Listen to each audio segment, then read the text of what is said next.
اوس دغه دعوې کېږي، دغه دعوې روانې دي. خلک دا وایي چې موږ دین کور کور ته رسولی، سر سر ته م رسولی، زړه زړه ته م رسولی، ګلۍ ګلۍ کوڅې کوڅې ته م رسولی دی. اوس د دین آغاز چې دی بسم الله الرحمن الرحیم، دا د دین آغاز دی. او لا اله الا الله محمد رسول الله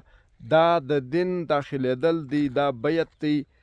او دغه تصدیق، دا تصدیق دی له زړه څخه. زه له تاسو پوښتنه کوم، هر سړی دې په خپل کور کې پوښتنه وکړي، په خپل کلي کې دې پوښتنه وکړي، ټولې ښځې راوباسي، ټول نارینه راوباسي، له هغو پوښتنه وکړي، ورته یې ماته د بسم الله معنا ووایه، د بسم الله شریفې معنا ووایه، ماته د کلمې معنا ووایه، د کلمې معنا څه شي دي. شروع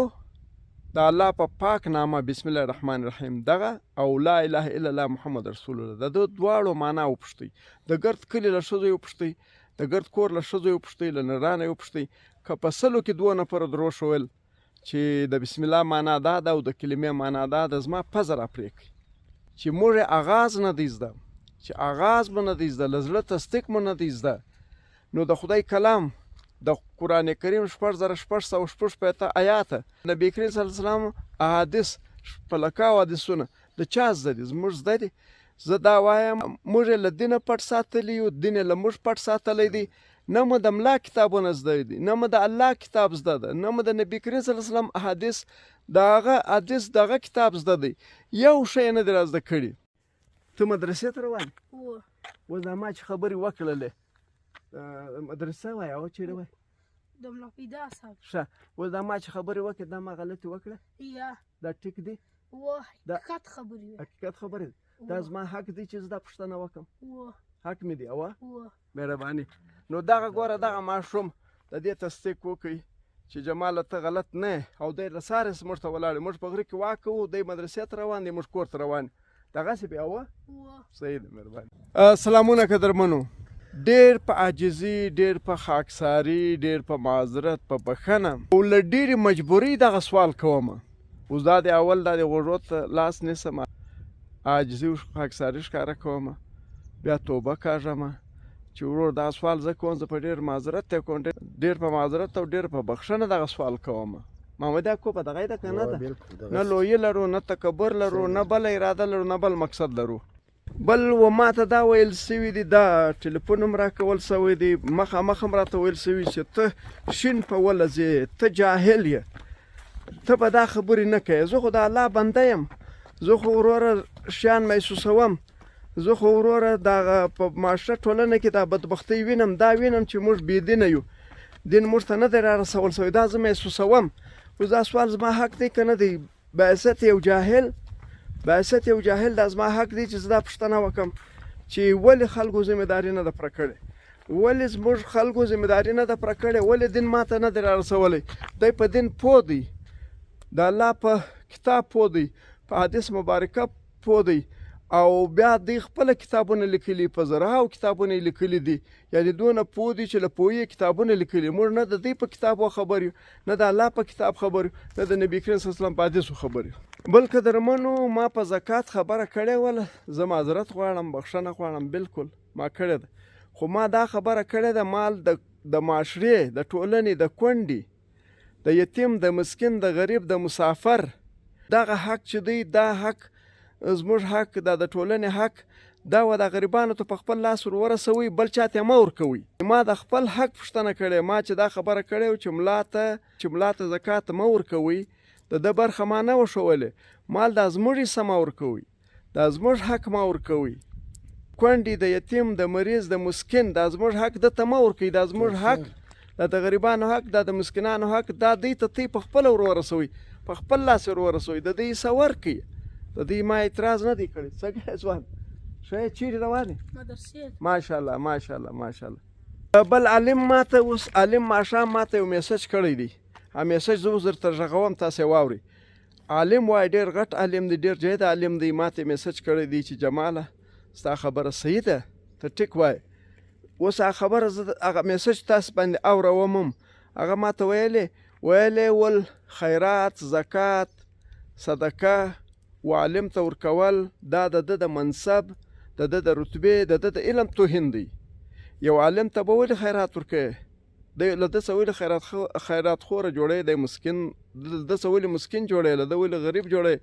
له ده ولې مستحق جوړی دی باید موږ ونازوو خیرات ته نه کو مجبوره دی زکات ته نه کو مجبوره دی صدقې ته نه کو مجبوره هغه عالم وایي خیرات زکات او صدقه عالم ته ورکول دا د ده د رتبې دا د ده د علم دا د ده د منصب توهین دی باید موږ ونازوو و دې شي ته مجبوره نه کړو نو دا واورئ چې د علماو دغو ته چې مې ویلي چې د خیرات مه ورکوئ دا علما چې دي دا یو غټه مرتبه لري لوړه مرتبه لري د خیرات چې سړی چاته ورکوي هغه باره یعنې دا لوړ لاس چې دی رسول الله صلی الله علیه و آله وسلم وایي چې لوړ لاس چې دی هغه بهتره دی پر کښته لاس باندې چې دا لاس چا لاندې ورته نیولي او دا بل د لوړ نو خو دا عالم لاندې لاس ورته ونیوي هغه پر لوړ سو خو دا عالم بېعزتي دغه خیراتګر وکړله یا دا خیرات چې څوک چاته ورکوي د علماو بېعزتي باید نه وسي علماو ته کې چیرې علماو دپاره دغه مقتدیان یې بس چې دغه کافي دي د دې دپاره پاته سوله زموږ د سره موافقه ده چې ته کوم کار کوې الله دې جنتي که تا ته ما یې مشوره درکړه د علماو په مقابل کې که چیرې داسې یو خبر ورته وکړې چې دا خیرات چې دی دا دغه دغو دپاره ما غوښتي چې ورکړي او د علماو دپاره چې دی ګرځي که دا خیرات باندې دی سپک ښکاره کېږي یعنې سپکېږي خلک تهمت هم اکثره پر وایي داسې یو ترتیب ورته جوړ کړه یو نظر ورکړه خبرې مې زیاتې شولې الله دې جنتي که کامیابه اوسې موږ ما درته ویلي چې دعاوې درته کوو در سره ولاړ وي هېڅوک مو انشاءالله نه دي سي پریشانه کولی کوشش هم دا کوو چې ستا طرف ته خلک را متوجه کړو نو قدرمنو تاسو واورېدئ دا ډېر غټ عالم دی ډېر جید عالم دی خالي ماته میسج کړی دا یو کوچنۍ برخه یې ما ته در واورول زه د عالمانو د پښو خاور یم زه د ملایانو د پښو خاور یم خو زه دا وایم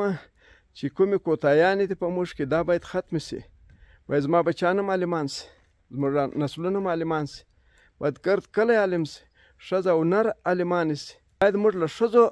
عالمانې جوړې کړو ډېر ضروري دی اول د بچیانو پرورش هغه کوي اوس که درمونه دغه یو سوال زه کوم دا یوه پوښتنه ده زما د مسجد شاوخوا و مسجد ته بې دیوال مښته یې وي په دا کور کې به یو مور خرڅېږي یو پښتنه مور به خرڅېږي کونډه مور به خرڅېږي بچیان اولادونه به خرڅېږي لور خور خو هره ورځ خرڅېږي اوس که په موږ کې علم وي موږ عالمان سو له موږ عالمان جوړ سي نو دا ظلم دا وحشت به بیا کېږي موږ جاهل ساتل سوي یو کستن جاهل ساتل سوي یو په جهالت کې د خلکو ګټه ده په بې علمي کې د خلکو ګټه ده یعنې زموږ څه دین پټ سوی دی چې زموږ څه دین پټ دی موږ نه یو په خبر نو د خلکو ګټې دي په دې شي کې که چیرې هر سړی عالم سي هر سړی پوه سي هر سړی عالم سي هر ښځه عالمه سي بیا موږ بد نه سوی کولی بیا موږ د الله نافرماني نه سوی کولی ښځه به نر راګرځئ نر به ښځه راګرځي پلار به زوی راګرځي زوی به پلار راګرځي نو بیا چې دی زموږ هر سړی به د دې قابل وي چې هغه د جمعې خطبه ورکړي هغه د اختر خطبه ورکړي هغه د جمعې لمونځ ورکړي هغه د ماښام لمونځ ورکړي مطلب بیا دا دی دا منصب چې دی دا بیا تقسیم سو دا به بیا دا هر سړی عالم وي هر سړی سره به دا اختیار وي چې هغه خطبه هم وایي هغه وروره د جمعې لمونځ هم ورکړي هغه اختر لمونځ هم ورکړي په هر شي کې خبره هم وکړي نو موږ که ستن جاهلان ساتل سوي په دې کې د خلکو ګټه ده موږ بیا هم خواست کوو چې موږ علم غواړو دیني علم غواړو ښځو ته یې غواړو بچیانو ته غواړو ماشومانو ته غواړو موږ غواړو چې زموږ لوڼې چې دي عالمانې سي زموږ خویندې عالمانې سي زموږ ښځې عالمانې سي زما مور عالمه وي باید موږ ټول عالمان سو په دې کې زموږ ګټه ده که موږ در سره ولاړ یو د خدای تعالی مدد در سره دی رسول الله صلی الله علیه و آله وسلم فرمایي چې خیر الناس من ینفع الناس په دې ټولو خلکو کې نه ملا یاد کړی دی نه بل څوک یاد کړی دی په دې حدیث کې هغه څوک یاد کړی دی چې هغه بهتره د خلکو هغه څوک دی د رب العالمین په انسانانو کې د اسمان د څرمنې لاندې د مځکې پر سر چې خلکو ته نفع رسوي خاص کار په مسلمانانو کې دا نبی علیه الصلاة والسلام په خپله ویل چې خیر الناس من ینفع الناس هر څه اجازت لري چې کوي هر څه جذبات استعمالولی سي حق لري ته که تا خپل د جذباتو څخه موږ راوګرځو یا څوک چې مزاحمت وکړي زه پوهېږم چې دا ټینشن درته پیدا کېږي او ته یو ډېر غټ خدمت کوې په اوس حالاتو کې خلک خدمت نه کوي دین چې دی دین هغه دی ټوله ښکاره دی د علماو ملایانو زموږ پټ کړي دي نه ښکاره کوي بس خالي و دغه ځای ته ناست چې دی یو روپۍ بالا پیدا